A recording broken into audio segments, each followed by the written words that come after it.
Praise the lord. ప్రభు అయిన యేసుక్రీస్తు నామములో మా పరమ యెరూషలేం మినిస్ట్రీస్ ద్వారా హృదయపూర్వకమైన వందనాలు తెలియజేస్తున్నాం. దేవుని పరిశుద్ధ లేఖనములో నుండి యెషయా గ్రంథము 66వ అధ్యాయము 5వ వచనం చదువుతున్నాం. యెహోవా వాక్కునకు భయపడువారులారా ఆయన మాట వినుడి.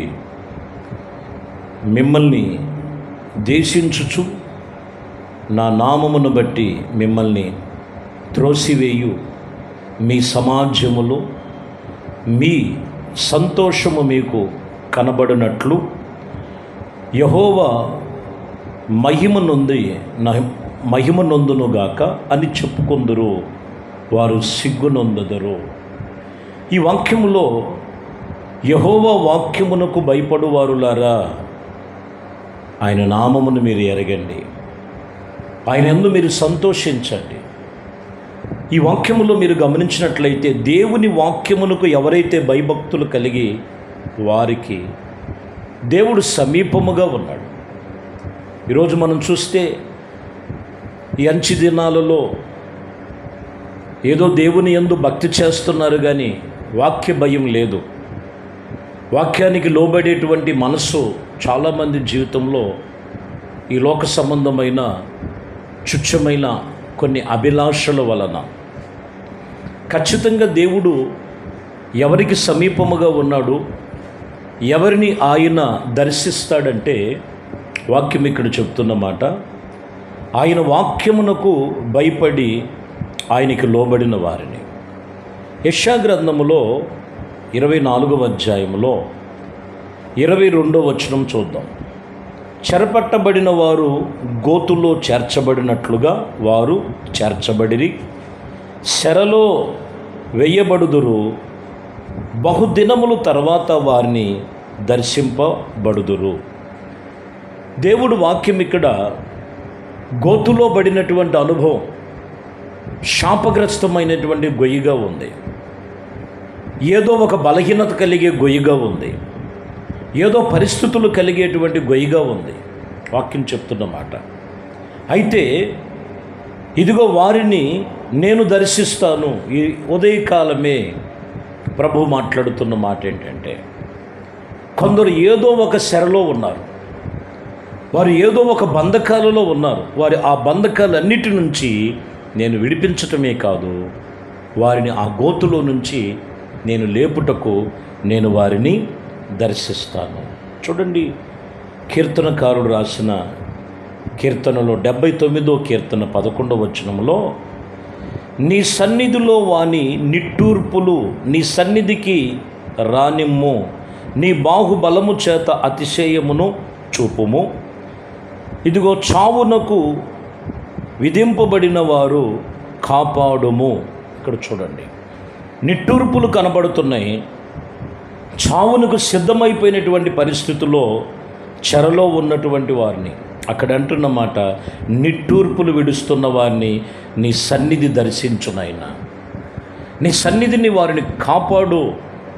ఎందుకంటే లోకములో నిట్టూర్పులు ఉన్నాయి, లోక సంబంధమైన సావుకు సిద్ధమైపోయినటువంటి పరిస్థితులు అక్కడ భక్తుడైనటువంటి కీర్తనకారుడు రాసినటువంటి మాటలు చూస్తున్నాం. అటువంటి విషయములో నీవు నన్ను దర్శించు నాయనా, నువ్వు నన్ను దర్శించు. ఇదిగో వారిని దుఃఖమును వేదన నుండి నాట్యముగా మార్చువాడవు నీవు, సంతోషము సమాధానము కలుగు చేయువాడవు నీవని ఇదిగో చెరపెట్టబడినటువంటి అనుభవాల మధ్యలో ఉన్నవారితో వాక్యం మాట్లాడుతున్నమాట.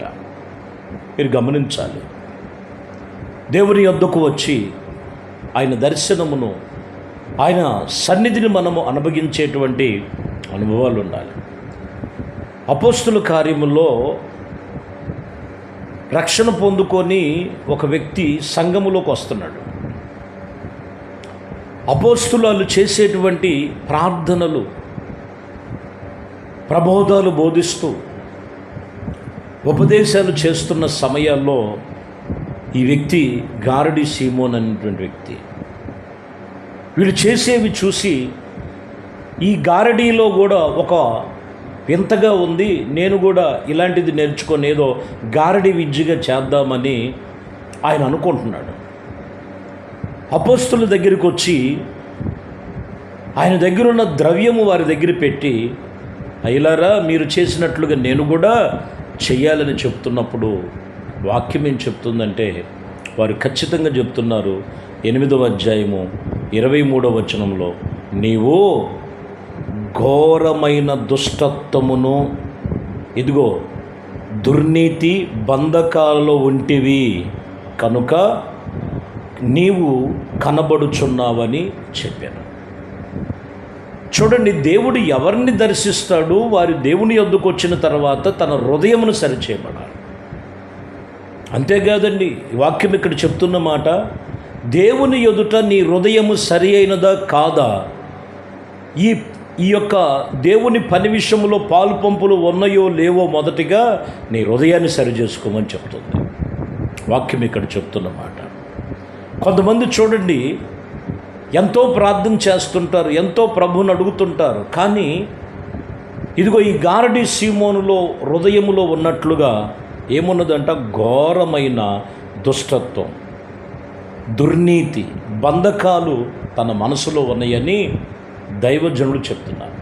ఈరోజు వాక్యము మనతో మాట్లాడుతున్నప్పుడు, వాక్యము ఎవరైతే వాక్యము చేత మూల వాక్యములో మనం చదువుతున్న మాటలను బట్టి, ఆ వాక్యమును బట్టి, ఆ వాక్యానికి ఎవరైతే భయపడది, తన మనసులో ఉన్నని దేవునికి చోటిచ్చి తన మనసులో ఉన్నవి వ్యర్థమైన వాటిని తీసివేసుకుంటారో వారిని దేవుడు ఆయన దర్శిస్తాడు. ఆయన కృపలో ఆయన కాపాడగలిగిన దేవుడు. ఆయన పేరు నజరేయుడైన యేసు. జకరియా గ్రంథములో 10వ అధ్యాయం 3వ వచనంలో చూస్తే, నా కోపాగ్ని మండుచు కాపర్ల మీద పడును, మేకలను నేను శిక్షించదను. సైన్యములకు అధిపతియగు యెహోవా తన మందగు యూదా వారిని దర్శించి వారిని తనకు రాజకీయ మకుటముగా అశ్మములు వంటి వారుగా నేను వారిని చేసేదను. ఆ రోజుల్లో దేవుడు కోపము వారి మీద రగులుకుంటుంది. వారిని శిక్షిస్తానని చెబుతూ, సైన్యములకు అధిపతియగు యెహోవా అనగా తన మందైనటువంటి ఇదిగో యూదులతో మాట్లాడుతూ ఆయన దర్శిస్తే వారిని రాజకీయ మకుటముగాను, వాక్యం చెప్తున్న మాట, అశ్వము వంటి వారుగా చేస్తారు. అశ్వము వంటి వారంటే గుర్రముల వంటి వారని దేవుని వాక్యం చెప్తున్నమాట. కాబట్టి ఇక్కడ చెప్తున్నటువంటి విషయంలో మనము దేవునితో మనం నిబంధన కలిగి ఆయనకి కోపము కలిగించే పనులు కాదు, కానీ ఆయన కనికరం పొందుకునే పనులు మనము దేవుని యందు నేర్చుకున్నప్పుడు ఆయన మనల్ని ఒక ఆశీర్వాదముగా, గుర్రము దేనికి సూచనగా ఉన్నదంటే అది యుద్ధ భూమిలో కాలు దువ్వుద్ది, అది యుద్ధ భూమిలో ఎక్కడ కూడా వెనకంచి వేయదు. చాలామంది జీవితంలో, ఆత్మీయ జీవితంలో మనం వెనకంచి వేయకూడదండి. దేవుడు ఎలా ఉంచాడంటే, ఎవరినైతే ఆయన దర్శిస్తాడో వాక్యం చెప్తున్న మాట, అట్టి వారిని నేను వారిని ఉంచుతానని వాక్యం ఇక్కడ చెప్తున్న మాట. కీర్తనకారుడు రాసిన కీర్తనలో 17వ అధ్యాయంలో 3వ వచనం చూద్దాం.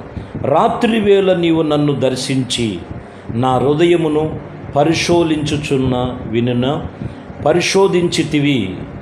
చూడండి, రాత్రి వేళ ప్రతి మనసును, ప్రతి ఒక్క ఆలోచన, ప్రతి ఒక్క హృదయాన్ని దేవుడు దర్శించే సమయం. ఎప్పుడు దర్శిస్తున్నాడు? అక్కడ భక్తుడు రాస్తున్నటువంటి మాట, ఆయన దర్శించటమే కాదు, నా హృదయాన్ని పరీక్షించువాడు, నా హృదయమును పరిశోధించువాడు. చూస్తే అక్కడ అంటాడు, నా హృదయములో ఏ విషయములో కూడా దుర్మార్గపు ఆలోచన కలగరానేదు, నా నోటి మాట చేతనైనను అతిక్రమమో నేను పలకలేదంటాడు. దేవుడు ఎవరిని దర్శిస్తాడండి?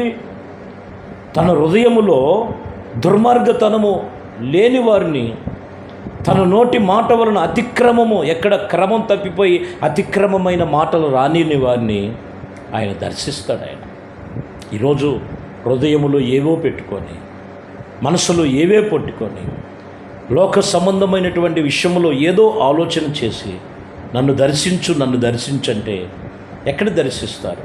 ఆయన హృదయములు పరిశోధించువాడు. నీ మనసును పరీక్షించువాడు.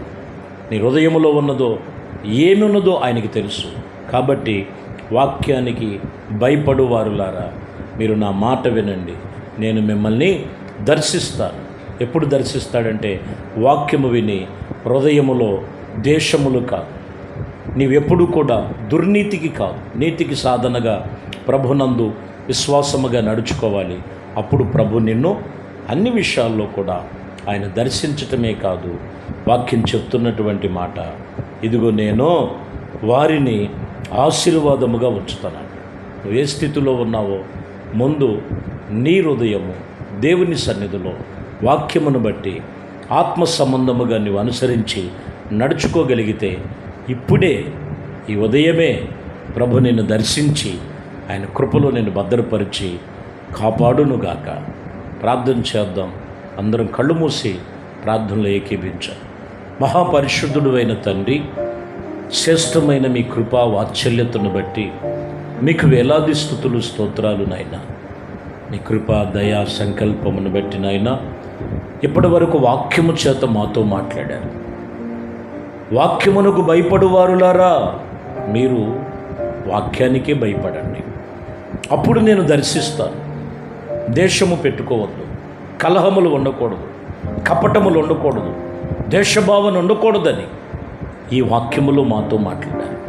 ప్రభా, ఇదిగోనైనా గారడి సీమోను వలె ఏదో లోక సంబంధముగా ఆలోచన చేసినప్పుడు ఇదిగో నీ హృదయములో మాకు ఇదిగో ఈ దుష్టత్వము కనపడుతుంది, ఈ కీడు కనపడుతుందని దైవజనులు చెప్పి నీ హృదయము దేవుని ఎదుట సరి అయినదా కాదా అని వాక్యం చెప్పినప్పుడు హృదయమును సరిచేసుకున్నట్లుగా ఈ వాక్యం విన్న ప్రతి ఒక్కరూ కూడా తమ హృదయములు సరిచేసుకొని మీ ముఖ దర్శనం, మీ దర్శన భాగ్యమును పొందుకునే ధన్యత ప్రతి ఒక్కరికి కలుగు చేయమని యేసు క్రీస్తు నామములో ప్రార్థించి వేడుకొనుచున్నాము తండ్రి.